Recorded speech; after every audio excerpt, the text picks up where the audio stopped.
Assalamualaikum warahmatullahi wabarakatuh. Hai anak-anakku semuanya. Jumpa lagi dengan saya, Ibu Guru IPA kalian, Ibu Susmiati. Bagaimana kabar kalian anak-anak? Sudah tentu sehat ya. Pada pertemuan minggu yang lalu, belajar online yang lalu, kalian sudah belajar tentang gangguan pada sistem pernafasan. Nah, untuk kali ini kalian akan saya ajak belajar tentang ekskresi pada sistem pernafasan.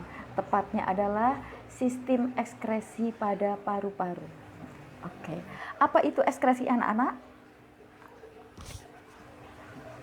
Perhatikan anak-anak, ini ada kaca kering.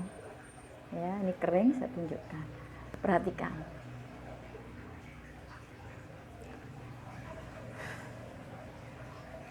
Setelah itu ada kayak basah ini anak-anak. Itulah ekskresi. Jadi apa ekskresi itu? Ekskresi adalah proses pengeluaran sisa-sisa metabolisme tubuh. Sedangkan metabolisme itu sendiri adalah proses reaksi-reaksi kimia yang terjadi di dalam sel-sel tubuh manusia atau tubuh makhluk hidup. Kalian perhatikan, pada saat bernafas berlangsung, kita menghirup oksigen. Untuk apa oksigen? Oksigen yang kita hirup sampai di alveoli atau gelembung paru-paru yang seperti buah anggur.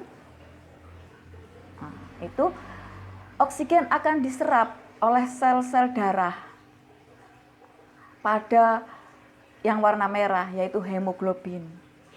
Nah, oksigen setelah diikat oleh hemoglobin diedarkan ke seluruh tubuh. Sampai di sel-sel tubuh, oksigen tersebut bereaksi dengan gula C6H12O6. Menghasilkan apa anak-anak? Ada energi yang penting untuk hidup. Dan sampahnya atau zat sisanya berupa air H2O dan CO2 karbon dioksida. Itulah yang dimaksud dengan sisa metabolisme. Paham anak-anak?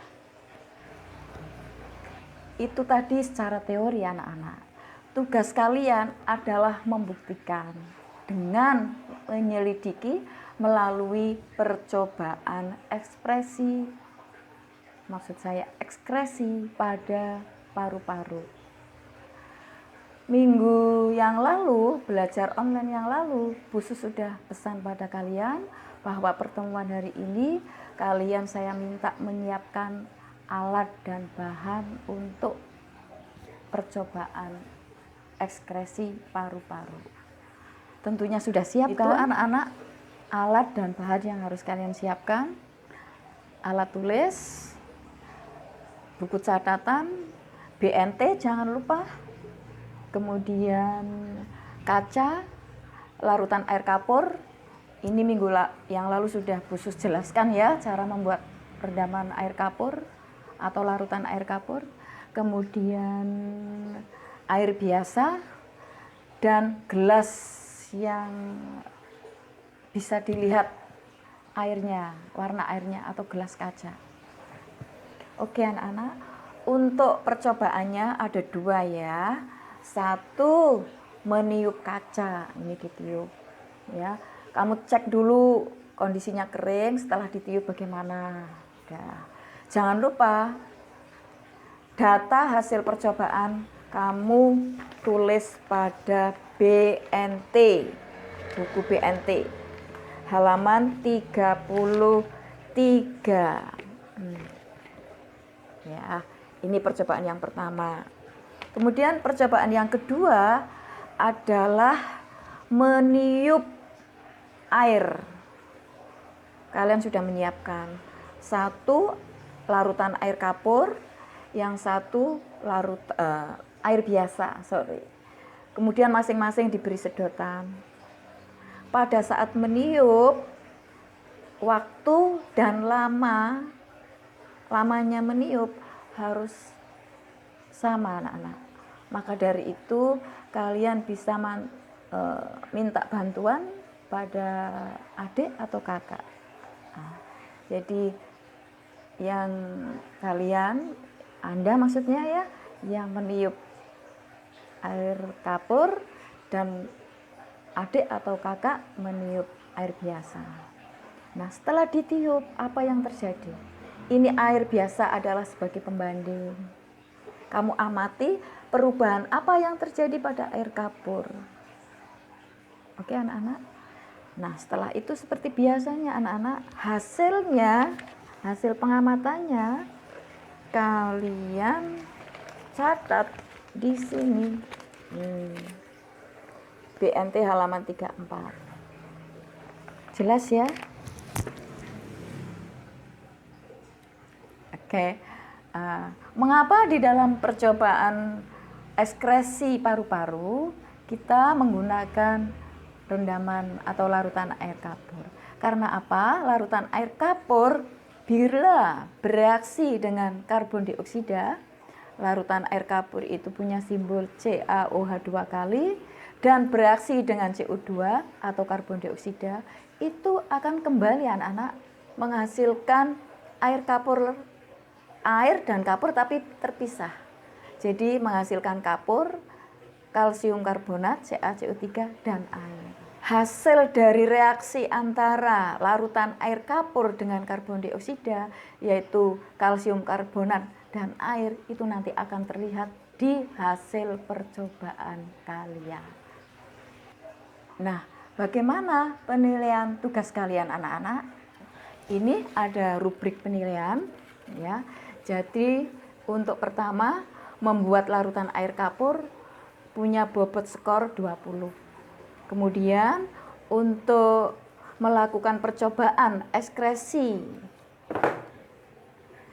sesuai dengan langkah-langkah mendapat skor 20. Berikutnya mengisi data hasil percobaan dapat skor 20. Menganalisis hasil percobaan ada skor 35. Menarik kesimpulan ada skor 5. Dan bagaimana cara mengumpulkan hasil tugas kalian? Untuk percobaan dalam bentuk video. Kemudian untuk data hasil percobaan berikut analisisnya, kesimpulannya ditulis di BNT. Setelah itu difoto. Nah, dua-duanya itu dikirim ke Busus via WA. Waktu 1 minggu setelah pertemuan hari ini. Dan setelah kalian selesai melaksanakan kegiatan, saya berharap kalian dapat 1. Menyebutkan fungsi organ paru-paru sebagai ekskresi dengan lengkap dan benar. 2. Menjelaskan 3 macam organ ekskresi yang lain melalui literasi. 3. Menyelidiki gas karbon dioksida yang keluar dari pernapasan melalui percobaan. 4. Menganalisis keterkaitan antara gas karbon dioksida dengan proses oksidasi yang terjadi di dalam sel-sel tubuh. Kiranya itu anak-anak informasi tentang tugas belajar Mapel IPA kelas 8 pada materi ekskresi paru-paru. Apabila ada kendala bisa menghubungi Busus. Oke, terima kasih. Selamat mengerjakan. Wassalamualaikum warahmatullahi wabarakatuh.